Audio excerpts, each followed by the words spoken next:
Hello guys, welcome back to my channel. എല്ലാവർക്കും സുഖമല്ലേ?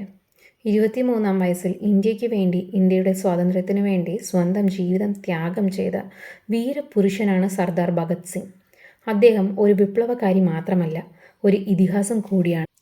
1907 September 27-ന് പടിഞ്ഞാറൻ പഞ്ചാബിൽ ലൈലാപൂർ ഡിസ്ട്രിക്റ്റിൽ ഇന്നത്തെ പാകിസ്ഥാനിലെ ഫൈസലാബാദ് എന്ന സ്ഥലത്താണ് ഷഹീദ് അസാം സർദാർ ഭഗത് സിംഗ് കിഷൻ സിംഗിനും വിദ്യാവതിക്കും മകനായി ജനിക്കുന്നത്.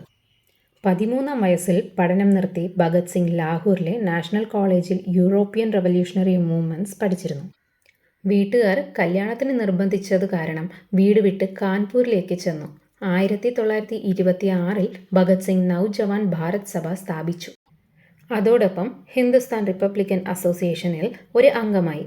ഈ സമയത്താണ് അദ്ദേഹം അനേകം ആൻറ്റി കൊളോണിയൽ ആക്ടിവിസ്റ്റുമായി ബന്ധപ്പെടുന്നത്. ഭഗത് സിംഗ് ജാലിയൻ വാലാബാഗ് കൂട്ടക്കൊലയിൽ ആഴത്തിൽ സ്വാധീനം ചെലുത്തിയിരുന്നു. ചെറുപ്രായത്തിൽ തന്നെ ഇന്ത്യയുടെ സ്വാതന്ത്ര്യത്തിനായുള്ള പോരാട്ടത്തിലൊക്കെ ചേരുകയും ചെയ്തിരുന്നു.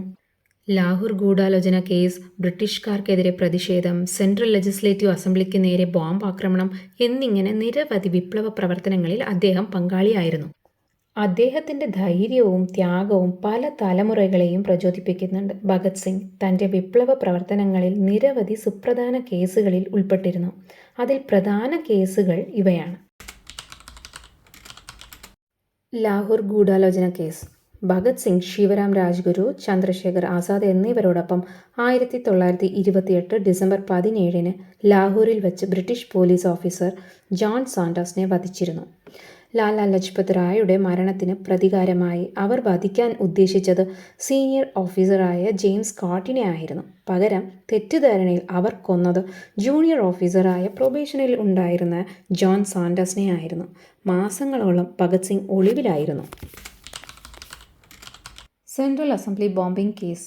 1929 ഏപ്രിൽ 8-ന് ദ പബ്ലിക് സേഫ്റ്റി ബില്ലിന് എതിരെ ഡൽഹിയിലെ സെൻട്രൽ ലെജിസ്ലേറ്റീവ് അസംബ്ലിക്കുള്ളിൽ ഭഗത് സിംഗും പടുകേശ്വർ ദത്തും ബോംബെറിഞ്ഞു. വലിയ അപകടം ഒഴിവാക്കാൻ അവർ ഉപയോഗിച്ചത് തീവ്രത കുറഞ്ഞ ബോംബായിരുന്നു. നിരാഹാര സമരം. ജയിലിൽ കഴിഞ്ഞിരുന്ന സമയത്ത് രാഷ്ട്രീയ തടവുകാരോടുള്ള മോശമായ പെരുമാറ്റത്തിനെ പ്രതിഷേധിച്ച് മെച്ചപ്പെട്ട സാഹചര്യങ്ങൾ ആവശ്യപ്പെട്ട് ഭഗത് സിംഗ് മറ്റ് വിപ്ലവകാരികൾക്കൊപ്പം നിരാഹാര സമരം നടത്തിയിരുന്നു.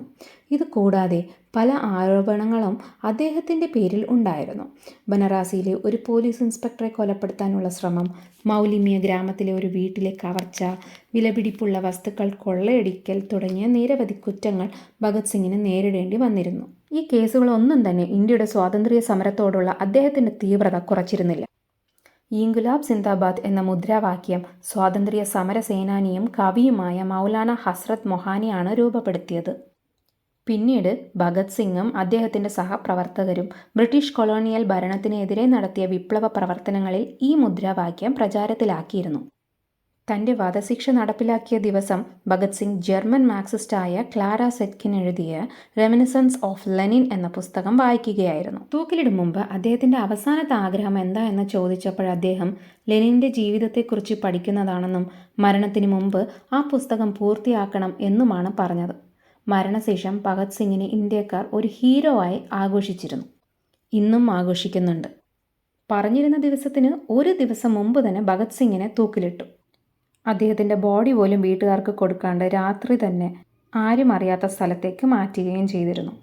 ഇന്നും പലർക്കും ഭഗത് സിംഗിൻ്റെ പേര് കേട്ടാൽ രോമാഞ്ചമാണ്.